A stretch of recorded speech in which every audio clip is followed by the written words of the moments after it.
Creamline Cool Smashers may pasabog nga po sa nalalapit na All Filipino Conference na gaganapin nga po ngayong October. And while guys, matapos nga pong makumpirma na si Gian Morado nga po ay aalis na sa Creamline Cool Smashers at kukuning import nga po ng Japan sa Division 1, kupunan po ng Denso Erebis. Almost 15 months po siya doon magiging import, ay ngayon ay kinakailangan magkaroon ng panibagong import ng Creamline Cool Smashers. Marami pong nagtatanong na kung sino nga po ba ang qualified sa galing or kagaya ng mga galawan ni Gian Morado bilang isang setter. Sa pagkakatong ito, bigla pong walang pinag-usapan at talagang natahimik ang Creamline Cool Smashers.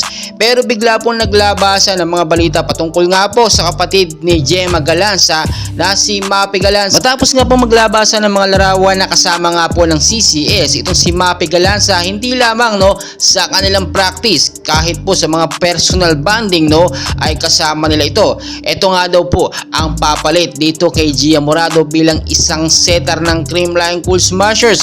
Well guys, madaming natuwa, especially ang mga fans si Gemma Galanza, kasi sister Galanza na ang magkakasama sa isang kupunan.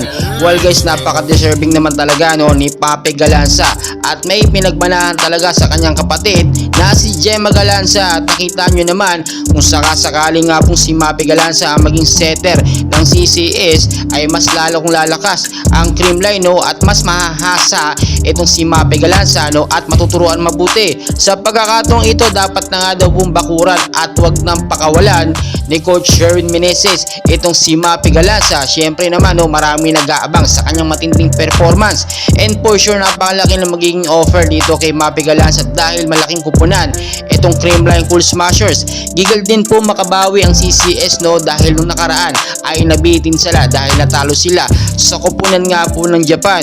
And for sure ngayong conference po na nalalapit ngayong October ay talagang papakitang gilas at papatunayan ng Creamline Cool Smashers na sila pa rin ang defending champ ngayong PBL All Filipino Conference. So patuloy ko po kayong i-update, and please huwag nyo kalimutan mag-like and subscribe for more updates. Maraming salamat.